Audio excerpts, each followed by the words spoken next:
Hello student, my name is Mini Sethi. Today I'm going to discuss what targeting market. पहले हमने market segmentation की बात की थी, आज हम टारगेटिंग मार्केट की बात करते हैं। मार्केट सेगमेंटेशन बेसिकली क्या था, हमने मार्केट को डिवाइड कर दिया था। हमने मार्केट को, ये मान लो टोटल पॉपुलेशन है, टोटल पॉपुलेशन में आपका मैन भी है, वीमेन भी है, यूथ भी है, क्या कहते हैं, ओल्ड एज वाले भी है, चाइल्ड भी है, डिफरेंट अर्बन एरिया के भी है, रूरल एरिया के भी है, ये सारी पॉपुलेशन थी, ठीक है।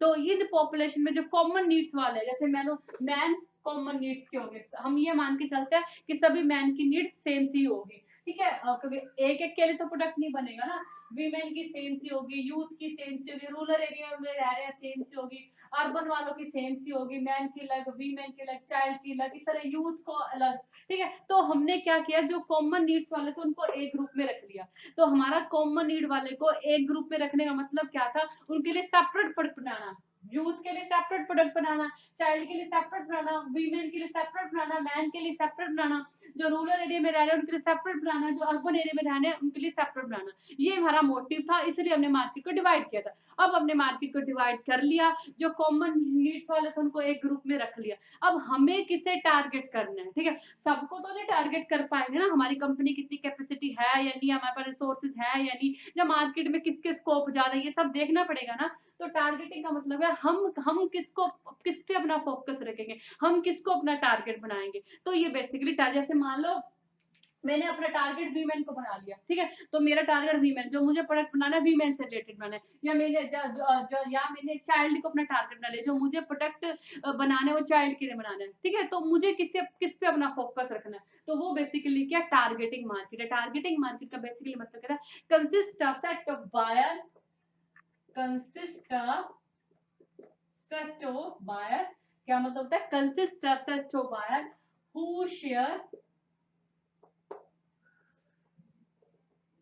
कॉमन नीड्स और बिहेवियर, ठीक है, common needs behaviour characteristic that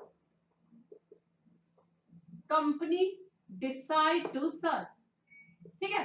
तो मैंने कौन से कॉमन कैरेक्टर वाले, कौन से कॉमन बिहेवियर वाले, या कौन से कॉमन नीड वाले ग्रुप को मैं चूज करूंगी, तो वो टारगेटिंग है। टारगेटिंग क्या है, consist of set of buyer who share common needs and behaviour that company decide to serve. जैसे मैंने ये कहा कि मैंने वोमेन को चूज कर लिया, मैं इनसे रिलेटेड प्रोडक्ट बनाऊंगी, या मैंने चाइल्ड को चूज कर लिया कि मैंने इनसे रिलेटेड प्रोडक्ट बनाना है, तो ये मेरे क्या मेन फोकस है, मैं अब इनके नीड्स को सर्व करूंगी, ये मेरे मेन टारगेट है। तो ये क्या टारगेटिंग मार्केट। जैसे मैं आपको जॉनसन एंड जॉनसन का एग्जांपल दे रही हूँ, उन्होंने एक डिफरेंट क्लास को टारगेट किया। उन्होंने क्या किया, रूरल एरिया में रहने वाली मदर को टारगेट नहीं किया, बल्कि उन्होंने अर्बन एरिया में रहने वाली मदर को टारगेट किया। क्यों ऐसा किया, क्योंकि रूरल एरिया में जो मदर रहती हैं उनको एडवाइस देने के लिए उनकी सास है, आसपास उनकी मम्मी भी रहती है, उनकी देरानी जेठानी, बहुत सारे लोग उनको चाइल्ड के बारे में एडवाइस देते हैं, नहीं ये नहीं, ये दे दो, वोमिटिंग आ गई तो वो दे दो, लूज मोशन लग गए तो इसमें ये दे दो, बहुत सारे लोग होते हैं उनको एडवाइस देने के लिए,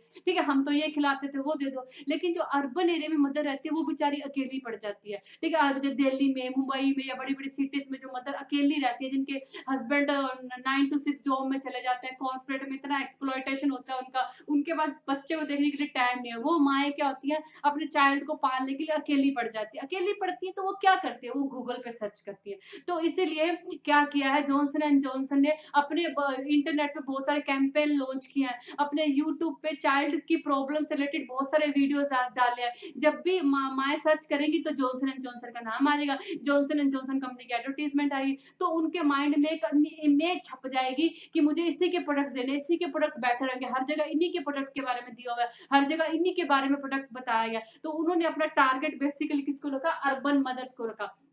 ऐसे डिफरेंट डिफरेंट लोग डिफरेंट डिफरेंट जगह को अपने टारगेट रखते हैं, डिफरेंट कुछ यूथ को रखते हैं, कुछ वैसे इनका टारगेट तो है बच्चे, लेकिन बच्चे डायरेक्ट तो चीज को कंज्यूम नहीं कर पाएंगे ना। कौन इनको मेन इन्फ्लुएंस कौन है इनके प्रोडक्ट में, इनकी मम्मी है। तो इन्होंने बेसिकली जो एडवर्टीजमेंट दिखानी है वो किसको दिखानी है, इनकी मम्मी को तो दिखानी है, ठीक है। तो ऐसे मान लो, जैसे अगर आपने जैसे फेयर एंड हैंडसम है, उसने अपना टारगेट किसको रखा, मैन को रखा। फेयर एंड लवली वाले ने अपना टारगेट किसको रखा, वोमेन को रखा, ठीक है। तो इसे जैसे मानो रफ एंड टफ जीन्स बनाते हैं, उन्होंने अपने टारगेट किसको रखा, टीनेजर्स को रखा। ओल्ड एज वाले तो रफ एंड टफ जीन्स नहीं डालेंगे ना, ठीक है। तो ये क्या होते हैं, टारगेटिंग कहती है आपका मेन फोकस क्या है, आप किस की नीड को सेटिस्फाई करने जा रहे हो, ठीक है। जैसे मैंने अभी यहाँ पे आपको एग्जांपल भी दिया। अब हम किस बिहाफ पे टारगेटिंग करते हैं, तो टारगेटिंग करने के पहले सबसे पहले हमें क्या करना पड़ता है, इवैल्यूएशन ऑफ मार्केट सेगमेंटेशन। जो ये मार्केट सेगमेंटेशन है ना, ये सारी मार्केट में जो ये सेगमेंटेशन है, मैन के, वीमेन के, चाइल्ड के, रूरल के, अर्बन के, ठीक है, तो इनको हम क्या करेंगे, इवेल्युएट करेंगे, देखेंगे, ठीक है, इनकी ग्रोथ कितनी है, ठीक है, जो इनकी इनका साइज कितना है। जितने ज्यादा आएंगे, जैसे मान लो हमारे इंडिया में यूथ के लिए प्रोडक्ट बनाए जाते हैं, क्योंकि यूथ का पोर्शन ज्यादा है, ठीक है, ओल्ड का कम है, ठीक है, तो साइज कितना, ग्रोथ, इनकी डिमांड मार्केट में कितनी ग्रोइंग है, ठीक है, ये देखेंगे। सब्स्टिट्यूट कितने अवेलेबल है, जो मैं प्रोडक्ट लॉन्च करने जा रही हूँ, जैसे मैं कोई साबुन लॉन्च करने जा रही हूँ, तो उसके सब्स्टिट्यूट कितने, अगर मैं कोई चॉकलेट लॉन्च करने जा रही हूँ, तो उसके सब्स्टिट्यूट कितने अवेलेबल है, और कितने और ब्रांड है जो चॉकलेट को बेच रहे हैं, ठीक है, पावर ऑफ बायर कितनी है, ठीक है। तो ये सारा कुछ मैं इवेल्युएट करूंगी जब भी मैं टारगेटिंग के बारे में डिसाइड करूंगी। ये सारे सेगमेंटेशन है, मुझे किसे टारगेट करना, तो मैं ये देखूंगी कि इनमें ग्रोथ रेट कितना चल रहा है, कॉम्पिटिटर कितने हैं, इनके सब्स्टिट्यूट कितने और बायर्स की पावर कितनी है। प्लस मैं ये देखूंगी कंपनी के ऑब्जेक्टिव कितने हैं, कंपनी के रिसोर्सेज कितने हैं, ये सारा भी तो देखना पड़ेगा। मेरे पास इतने पैसे ही नहीं है, तो मैं कैसे इनकी नीड्स को सर्व कर लूंगी, ठीक है। उसके बाद इसके बाद मैं देखूंगी टारगेटिंग टारगेटिंग मार्केट स्ट्रेटजी, ठीक है। Targeting marketing strategy different different तरह की हो सकती है, जैसे अनडिफरेंशिएट, ठीक है, undifferentiate segmentation, undifferent segmentation, differentiated segmentation, ठीक है, अनडिफरेंट सेगमेंटेशन भी हो सकता है, डिफरेंशिएट सेगमेंटेशन भी हो सकता है, या कंसंट्रेशन कंसंट्रेशन सेगमेंटेशन भी हो सकता है, या फिर माइक्रो मार्केट, ठीक है। तो ये डिफरेंट डिफरेंट हो सकते हैं। कौन से, अनडिफरेंशिएशन सेगमेंटेशन, अनडिफरेंशिएशन सेगमेंटेशन, डिफरेंशिएटेड सेगमेंटेशन, ठीक है। उसके बाद कंसंट्रेशन सेगमेंटेशन और मार्केट सेगमेंटेशन। अब ये undifferentiated segmentation, differentiated segmentation, concentration segmentation, micro market क्या है। अनडिफरेंशिएटेड सेगमेंटेशन का मतलब होता है कोई भी डिफरेंट ना करना, सबके लिए एक ही प्रोडक्ट बनाना है। जैसे मिल्क की बात करो, ठीक है, तो वो सबके लिए, उसमें नहीं लिखा होता कि ये बच्चों के लिए, बड़ों के लिए, सबके लिए। नमक की बात करो, ठीक है, शुगर की बात करो, तो इसमें क्या, यदि गैसोलाइन होगी, ठीक है, तो गैसोलाइन होगी, मिल्क होगा, नमक होगा, ठीक है, इसमें कोई भी डिफरेंसेस नहीं किया गया, ये सबके लिए, इसमें कोई भी पर्टिकुलर बताया नहीं गया कि ये वाले कंज्यूमर इसको यूज कर सकते हैं। तो ये क्या था, अनडिफरेंशिएट। इसमें क्या, मास मार्केट, सारी मार्केट को कवर किया जाता है। इसमें चाइल्ड या फिर वो वीमेन, मैन, किसी के लिए ये नहीं बताया जाता कि कौन इसको यूज करेगा। तो वो क्या होगी, अनडिफरेंशिएट मार्केट, जिसमें जो प्रोडक्ट बनता है उसको सभी लोग यूज कर सकते हैं, सबके लिए, ठीक है। और उसके लिए बाद हम बात करें डिफरेंशिएट सेगमेंटेशन। डिफरेंशिएशन सेगमेंट में जैसे मैंने मैक आलू टिक्की बर्गर की बात करी, ठीक है, तो जैसे मान लो जो मैकडोनल्ड्स वाले हैं, उन्होंने सिर्फ ये जो आलू टिक्की बर्गर बनाया है, ये सिर्फ इंडिया वाले लोगों के लिए बनाया है।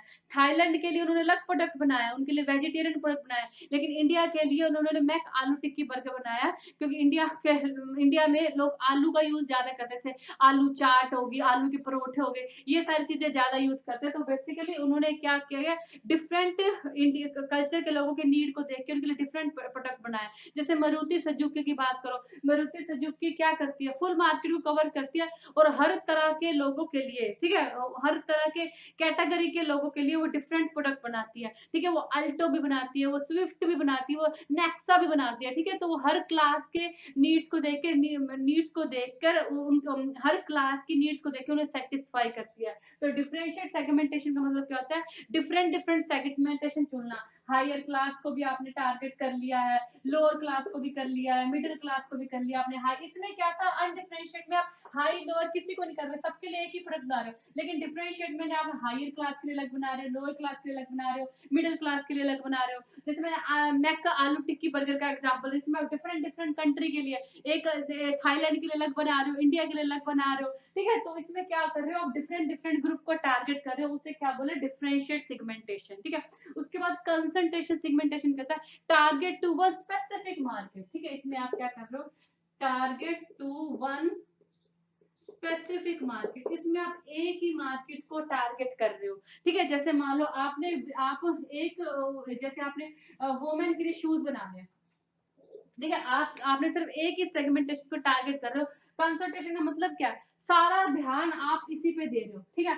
आप इसमें प्लस साइज वीमेन के लिए भी बना रहे हो, जो नर्सिस है उनके लिए भी शूज बना रहे हो, जो टीनेजर है उनके लिए भी शूज बना रहे हो, ठीक है। प्लस जो प्रेग्नेंट लेडी है आप उनके लिए भी शूज बना रहे हो, ठीक है। तो आप क्या करो, आपने एक ही टारगेट चूज किया और अपना सारा फोकस उसी पे लगा दिया, अपनी सारी कंसंट्रेशन उसी पे लगा दी, डीप में उसकी नीड को सेटिस्फाई करो, जैसे प्लस साइज के लिए, नर्सिस के लिए, टीनेज के लिए, प्रेग्नेंट लेडी के लिए, ठीक है। तो ये क्या होगी, कंसंट्रेशन सेगमेंटेशन होगी। उसके बाद माइक्रो मार्केट में क्या, इसमें क्या था, producer product for specific individual specific market, ठीक है। इसमें आप क्या बना रहे हो, प्रोडक्ट बना रहे हो फॉर स्पेसिफिक इंडिविजुअल और स्पेसिफिक मार्केट, ठीक है।